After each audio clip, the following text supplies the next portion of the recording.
થઈ શકે ભગવાન ભૂલો પોતાની જોનારા જગતમાં થઈ શકે ભગવાન ફરીથી થાય નહીં તે ભૂલ સદા જાગૃત હોય ભગવાન ફરીથી થાય નહીં તે ભૂલ સદા જાગૃત હોય ભગવાન ભૂલો પોતાની જોનારા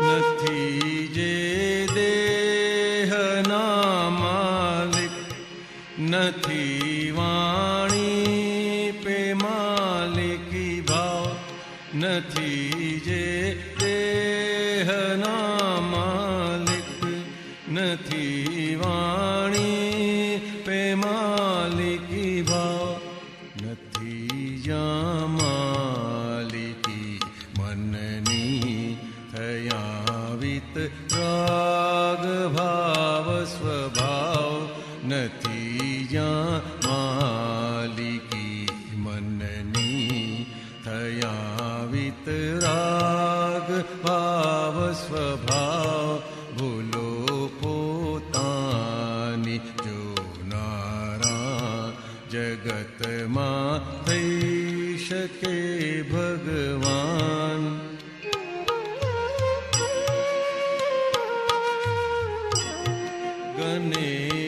ગનેગારી જુએ ખુદની તે સવડી સમ્યગી દ્રષ્ટિ ગનેગારી જુએ ખુદની તે સવડી સમ્યગી દ્રષ્ટિ પરાયાના ગુના જુએ તે અવળી છે મિથ્યા દ્રષ્ટિ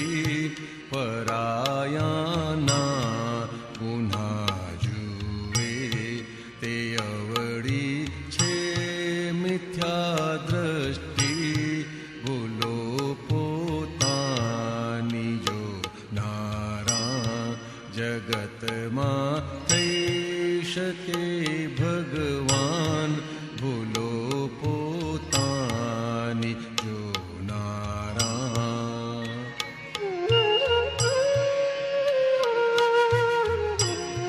જે પોતાના જુએ દોષો જગત તેને દિયે છોડી જે પોતાના જુએ દોષો જગત તેને દિયે છોડી બીજાના દોષ દેખે છે ત્યાં સુધી જીવતી હોડી બીજાના દોષ દેખે છે ત્યાં સુધી જીવતી હોડી ફરીથી થાય નહીં તે ભૂલ સદા જાગૃત હોય ભગવાન ભૂલો પોતાની જોનારા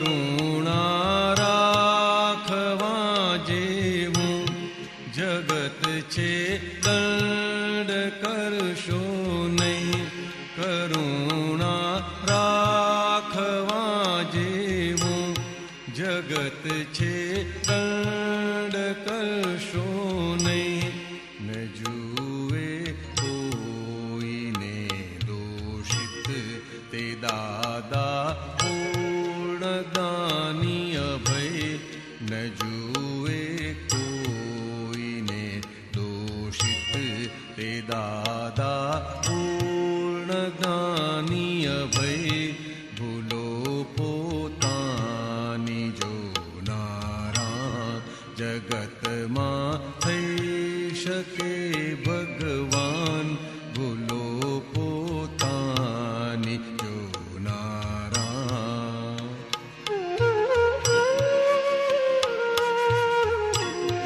જગત દોષિત દેખાશે ત્યાં સુધી છે ભટકવાનું જગત દોષિત દેખાશે ત્યાં સુધી છે ભટકવાનું બધી છે કર્મ પોટલીઓ નિકાલે શેષ ભગવંત હું બધી છે કર્મ પોટલીઓ નિકાલે શેષ ભગવંત હું ભૂલો પોતાની જોનારા જગતમાં થઈ શકે ભગવાન ફરીથી થાય નહીં તે ભૂલ સદા જાગૃત હોય ભગવાન ભૂલો પોતાની જોનારા જગતમાં થઈ શકે ભગવાન જગતમાં થઈ શકે ભગવાન.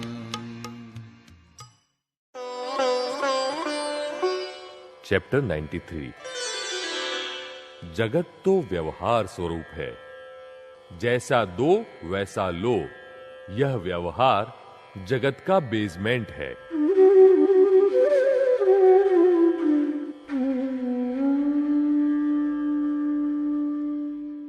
ज्ञानी पुरुष दादा भगवान कहते हैं कि सभी सुख आनंद पूर्वक भोगिए, लेकिन परवशता मत रखिए. ज्ञान तो ऐसा होना चाहिए कि उससे परवशता दूर हो जाए और हमेशा आनंद और सुख का अनुभव बना रहे. परवशता में भी स्वस्थ रहिए. कोई आपको गाली दे या दो थप्पड़ मारे तो उसे जमा कर लीजिए, क्योंकि हमारा दिया हुआ ही हमें वापस मिल रहा है.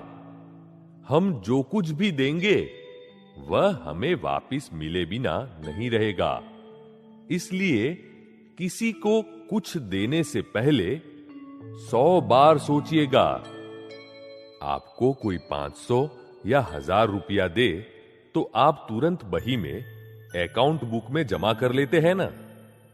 हमने उसे पहले दिए हुए है, वही उधार रकम हमें वापस मिली. उसी प्रकार हमारे द्वारा दी गई गाली या थप्पड़ ही वापिस हमारे पास आती है. अतः उसे जमा कर लीजिए. यदि उसे फिर से लौटाकर उधार नहीं देंगे तो वह वापिस देने नहीं आएगा. यह जगत तो व्यवहार स्वरूप है. जैसा दो वैसा लो, यह व्यवहार जगत का बेसमेंट है. आपके घर में शादी के मौके पर एक पड़ोसन के साथ 2 लड्डू का व्यवहार हो तो आप भी उसे 2 लड्डू देंगे, और दूसरी पड़ोसन के साथ 4 लड्डू का व्यवहार है तो आप उसे 4 लड्डू देंगे ना. जैसे लिया है वैसा देना पड़ेगा, और जैसा दिया है वैसा ही लेंगे. इसका नाम ही जगत व्यवहार है. तो अब हमारे किए हुए व्यवहार गाली या थप्पड़ के मुताबिक यदि सामने वाला व्यवहार करता है तो वापिस उस व्यवहार को लौटाकर उधारी करने से क्या फायदा. उस व्यवहार को स्वीकार कर लेने में ही समझदारी है ना. अतः इस जगत के शुरू से ही चले आ रहे लेन देन के व्यवहार को हमें बिगाड़ना नहीं चाहिए. यदि हाईवे पर 2 कारें टकराती है तो जो कार राइट साइड पर है उसे और जो रॉन्ग साइड पर है उसे, दोनों को नुकसान तो होता ही है ना. टकराते हैं तो दोनों को नुकसान तो होगा ही, चाहे वह राइट साइड पर हो या रॉन्ग साइड पर। इसी प्रकार व्यवहार में भी मेरी बात सही है कहकर किसी के साथ झगड़े या हमारी अपनी बात को सत्य साबित करें या सत्य का आग्रह रखते हुए बहस करें, तो इसमें दोनों का ही नुकसान है। दोनों की शक्तियां व्यर्थ ही चर्चा में व्यय हो जाती हैं तथा नया वैर बंधन होता है वह अलग।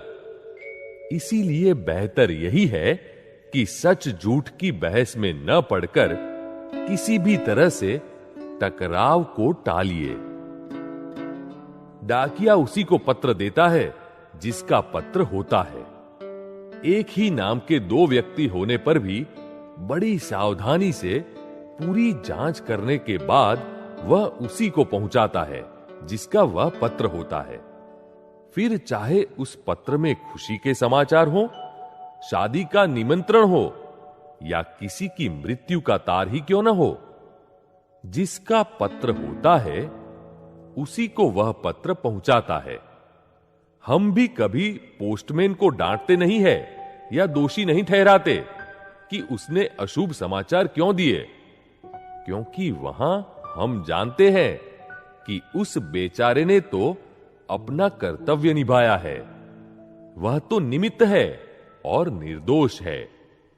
ठीक इसी तरह किसी भी व्यक्ति द्वारा कोई भी अड़चन आए, अपमान सहना पड़े या किसी भी प्रकार का दुख भुगतना पड़े, तो वह हमारा ही पत्र है, हमारी ही टपाल है और उसे देने वाला तो निमित्त है, एक टपाली है। वह तो अपना फर्ज निभा रहा है, ऐसा समझकर उसे स्वीकार कर लीजिए। इस तरह जगत में कोई भी व्यक्ति दोषी नहीं है। हमारे कर्म ही हमें हैरान परेशान करते हैं। दुख देने वाला निमित्त है, निर्दोष है, ऐसा समझेंगे तब जाकर इस जगत से मुक्ति पा सकेंगे। एक और उदाहरण देखिए। हमारे बाल बिखरे हुए हों, अस्त व्यस्त हों और हम दर्पण के सामने खड़े रहकर देखेंगे तो हमारे बाल जैसे होंगे वैसे ही दिखाई देंगे ना। अब यदि हमारे बाल संवारने हैं तो क्या हम दर्पण पर कंघा घुमाएंगे? नहीं, क्योंकि हमारे बाल ठीक करने के लिए तो हमें हमारे ही सिर पर कंघी करनी पड़ेगी ना। उसी प्रकार यह जगत भी दर्पण है। दर्पण पर कंघा फेर कर बाल संवारने की कोशिश करना, अर्थात लोगों को सुधारने के, लोगों में बदलाव लाने के प्रयत्न करना और अपने बालों पर कंघा फेरना, यानी स्वयं की भूलों को ध्यान में लेते हुए स्वयं को सुधारना। कहने का तात्पर्य यह है कि यदि हम सुधरेंगे तो हमारी उपस्थिति से सब कुछ सुधर जाएगा। जगत को बदलने का या सुधारने का प्रयत्न मत करिए। किसी भी प्रकार से हमें स्वयं भूल रहित बनना होगा। हाइलाइट्स। कोई आपको गाली दे या दो थप्पड़ मारे तो उसे जमा कर लीजिए, क्योंकि हमारा दिया हुआ ही हमें वापस मिल रहा है। हम जो कुछ भी देंगे वह हमें वापस मिले बिना नहीं रहेगा। इसलिए किसी को कुछ देने से पहले 100 बार सोचिएगा। जगत में कोई भी व्यक्ति दोषी नहीं है। हमारे कर्म ही हमें हैरान परेशान करते हैं।